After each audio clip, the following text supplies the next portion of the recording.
But this thing is very powerful.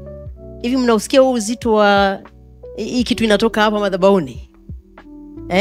Do you feel how heavy it is? My daughters and sons.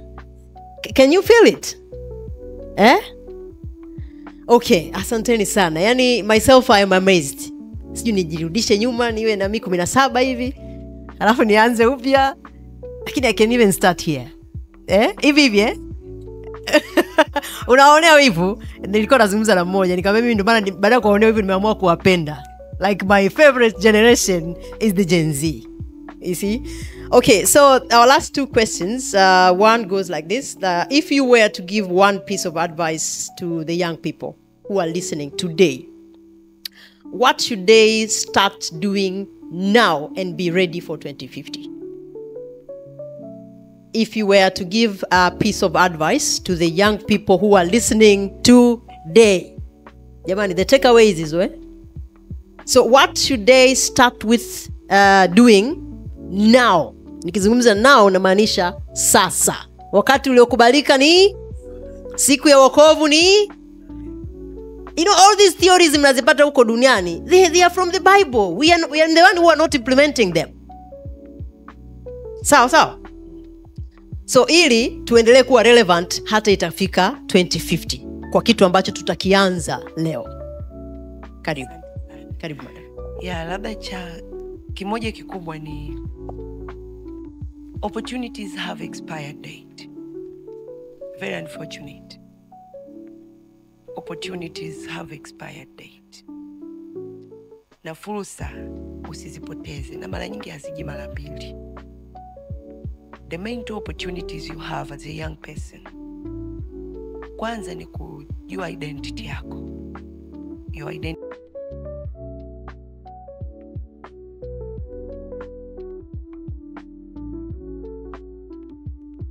Bali kabisa.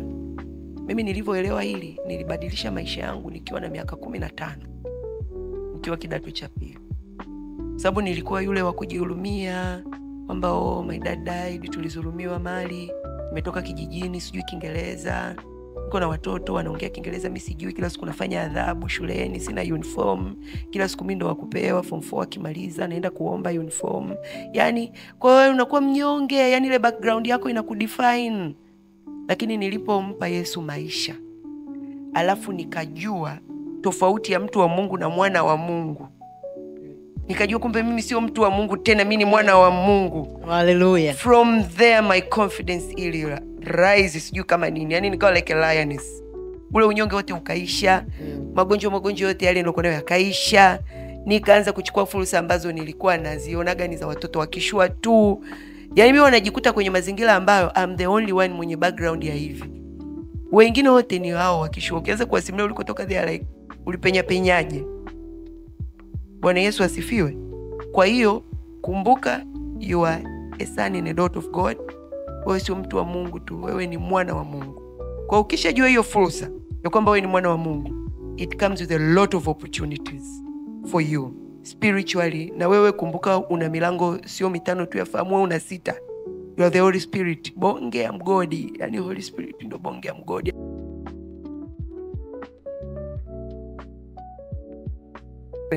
Wewe utakuwa gani tajiri? Yani utakuwa ukaukiwagi. Wewe ni kisima cha maarifa, kisima cha majibu. Yani you will be providing solution where there's no solution. You will be providing light where there's darkness. You will be providing love where there's hate. Hizo ndo opportunities zenyewe ambazo zipo kwa wana wa Mungu tu.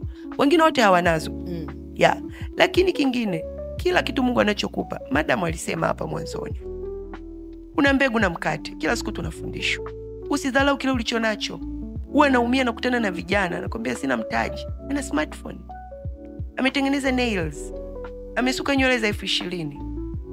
Nasema huyu kweli hana mtaji, huyu hana mtaji. Hii smartphone hii ya 500,000. Why? Una UTT? Sina. Like why? Si mpaka uwe na hela nyingi. For God's sake. UTT hata buku sijui, buku 10 sijui.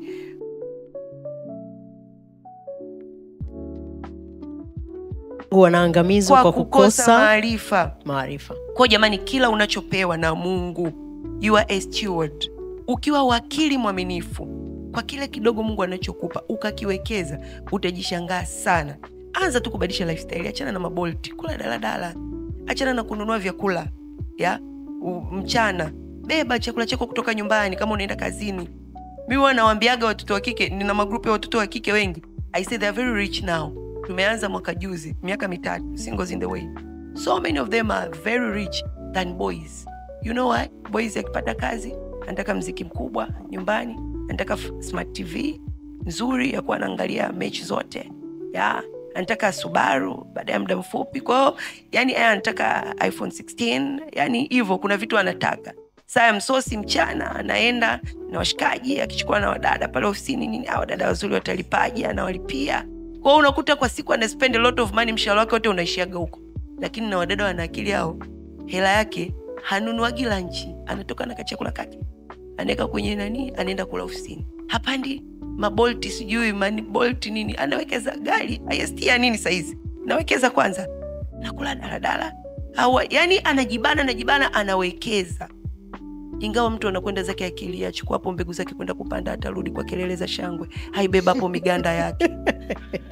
Vijana, tell us madam. Jamani, watoto wangu wa kiume, I love you boys, my sons. Mmesikia mama alichosema mziki mkubwa, Subaru, wadada watalipaje? Wewe ndio uliwaleta hapo walipokuja na wewe, acha walipe wenyewe. Boys msio na wasiwasi, baba niko hapa. Mimi niliokoka nikiwa form 3 na honestly moja kati ya uamuzi ambao umenisaidia sana maishani ni ule wa kuokoka.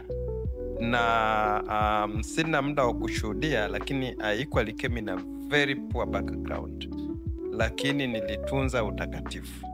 Na kama kuna kitu kimoja ambacho naweza nikawashauri vijana, keep the fire. Wanadamu walipogundua moto haukuumbwa na Mungu, wanadamu ndo waligundua, si ndio Kati ya vile vitu vya creation there is no fire there, but when they discovered fire everything changed. Hata historia ya dunia inaongelea kuhusu fire discovery. Na ukiwa na moto popote pale utaishi. In your case, ukiwa na moto wa Mungu ndani yako, things will just change.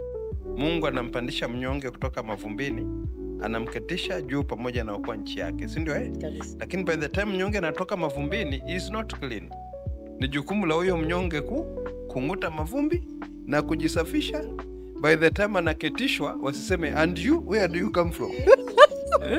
Kwa sababu atakuwa afanani nao, si ndio Na wakati akiwa kwenye process ya kupandishwa, ni jukumu la mnyonge kushikilia. Kwa sababu when you are carried, it's up to you to hold. Kwa vijana pia, ukijua hizo realities itakusaidia. Start kwa kumpenda Mungu, fanya decision, kuwa focused, na then anzia pale ulipo. Nimependa hiyo practical advice kama hiyo ya buku UTT, zinasaidia sana. Kama una grow capital, clearly unaweza kuweka mpango wa miaka 6, hiyo 500,000 au milioni 2 unayotaka ukaipata. Na pia unaweza kuongea na watu wengi wana nia njema. Umesikia hapa ameshasema anasaidia watu wangapi. Kwa manake ukimapproach mtu mwingine yeyote with a very clear idea, na wewe umeshaanzia sehemu fulani, the nature and God will connive to make things work for you. Thank you so much. You keep it. So one last question tumalize tufunge. In one sentence, what does a successful Dira 2050 look like to you? Na kwenye hili niombe pia mtusaidie kwamba ni kwa namna gani sisi kama the stakeholders wa Dira 2050 tuisaidie isibaki kwenye makaratasi lakini ikuwe implemented. Just in one sentence, if you can finish with that.